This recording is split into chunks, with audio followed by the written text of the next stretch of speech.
কাঁচা কলা আলু বড়ার ঝোল। এই গরমে যেখানে কী খাবেন ভাবছেন, তখন এই রেসিপিটা ট্রাই করতে পারেন।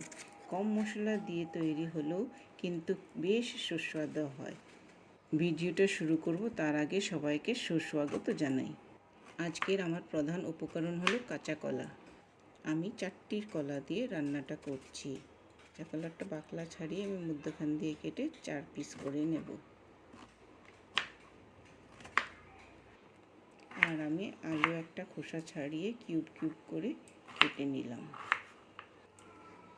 সঙ্গে একটা টমেটো নিয়ে ওটাকেও টুকরো করে কেটে রেডি করে রাখবো। কয়েকটা কাঁচা লঙ্কা, আপনাদের স্বাদ মতন আপনারা কাঁচা লঙ্কাটা নেবেন। আমি এখানে 4-5টা কাঁচা লঙ্কা নিয়েছি, যেটাকে সুন্দর কেটে রাখলাম।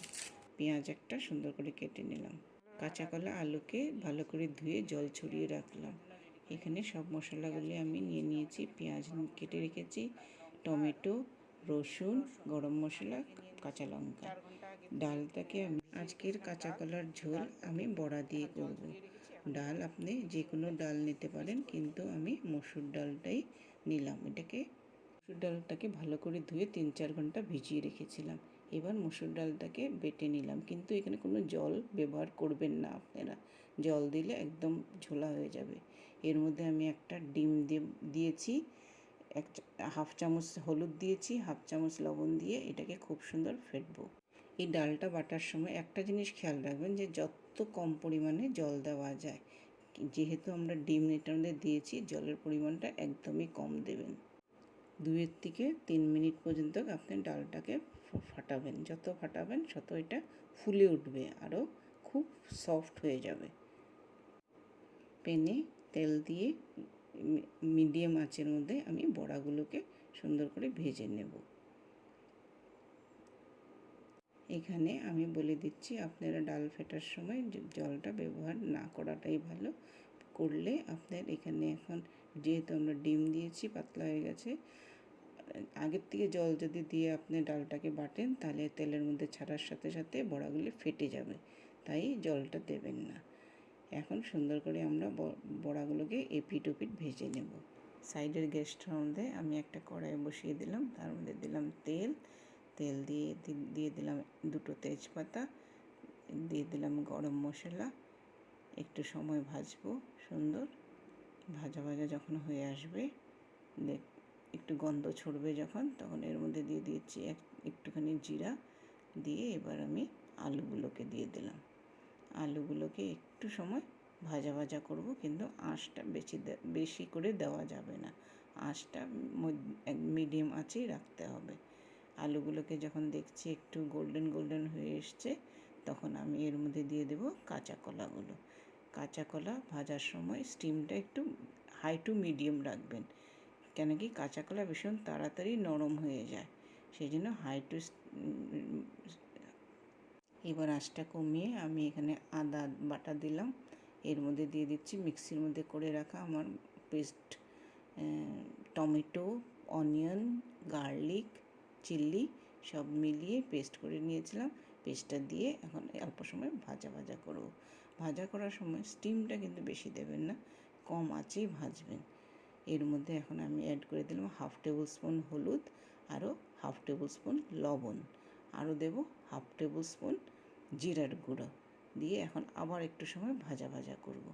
দেখবেন যখন ভাজা করবেন, আপনার আঁচটা কম থাকে, আর ভালো করে ভাজা করবেন। একটু গন্ধ যখন আসবে, তখন আপনারা বুঝে নেবেন যে আপনার আজকের মশলাটা ভাজা হয়ে এসছে।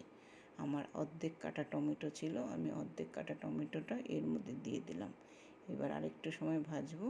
এক সাইডে আমি বড়াটা ভাজছি, আর এক সাইডে আমি মশলাটা ভাজছি। এর মধ্যে এখন আমি এই যে দেখেন বড়াগুলোকে হচ্ছে, আর এদিকে আমি মশলাগুলোকে ভেজে নিলাম। এবার আমি এর মধ্যে 1/2 লিটার থেকে একটু বেশি জল দিয়ে দেব, যেহেতু বড়াতে জল খুব বেশি লাগে। জল কম যদি হয় তাহলে বড়া ভালো হবে না। দেখেন বড়া আমাদের কি সুন্দর ফুলে উঠেছে, ফ্লপি বড়া হয়েছে। এবার এদিকে ঝোলটা আমার টকবক করছে। এখন আমার 2 থেকে 3 মিনিট টকবক করার পরে আমি এর মধ্যে বড়াগুলোকে দিয়ে দিলাম। এবার বড়াগুলোকে সুন্দর করে লাড়বো, ঢেকে রেখে দেবো। দেখেন বড়া দেওয়ার পরে সুন্দর 2 মিনিট মতন হয়ে গেছে, বড়াগুলো কি সুন্দর ফুলে উঠেছে। আর বেশি সময় রাখবো না, 2 মিনিট রাখবো। আপনাদেরকে বলছি, যারা যারা মাছ মাংস খুব প্রিয়, মাছ মাংস যেদিন বাড়িতে থাকে না, আমি তো এরকমই করি, কিছু না কিছু নতুন ট্রাই করি। তো আমার শাশুড়ি মা এটা রান্না করতো। তো যেদিন মাছ মাংস বাড়িতে থাকে না, সেদিন আপনারাও এটা করে দেখবেন। মাছ মাংসকে বলবেন না এটাই খুব টেস্ট হচ্ছে, খেতে অসাধারণ হয়। কিন্তু এখানে যেটুক আমি ঝোল আছে এখন দেখা যাচ্ছে, দেখুন গ্যাসটা অফ করে যদি একটু সময় ঠান্ডা করতে দেবেন না, তখন দেখবেন যে ঝোলটা বড়ার মধ্যে ঢুকে বড়াগুলো একদম ফুলে উঠেছে। আপনারা করে দেখবেন একটা, তাহলে বুঝতে পারবেন যে সত্যি কথাটা সেরকমই। তো আজকের আমার বড়ার তরকারি এখানেই হয়ে গেল। এবার আমি গ্যাসটা অফ করে দেবো। তা 5 মিনিট ঠান্ডা হওয়ার পরে আবার একটা ফটো করে দেখাবো আপনাদেরকে যে কতটুকু ঝোলটা থেকেছিল। ঝোল থাকবে না, ঝোল শুকিয়ে আসবে। গ্যাসটা অফ করে ঢেকে রেখে দিয়েছিলাম। দেখেন 15-20 মিনিট পরে আপনাদেরকে ঢাকনা তুলে দেখাচ্ছি। দেখেন যে ঝোলটা কেমন বড়ার ভিতরে ঢুকে একদম শুকিয়ে গেছে। এবার আমি পরিবেশন করে দেব আজকের আমার কাঁচা কলা আর মসুর ডালের বড়ার তরকারিটা। আপনাদেরকে কেমন লাগলো আপনারা বাড়িতে বানিয়ে দেখবেন, আর আমাকে কমেন্ট করে জানাবেন কেমন হলো আজকের রেসিপিটা।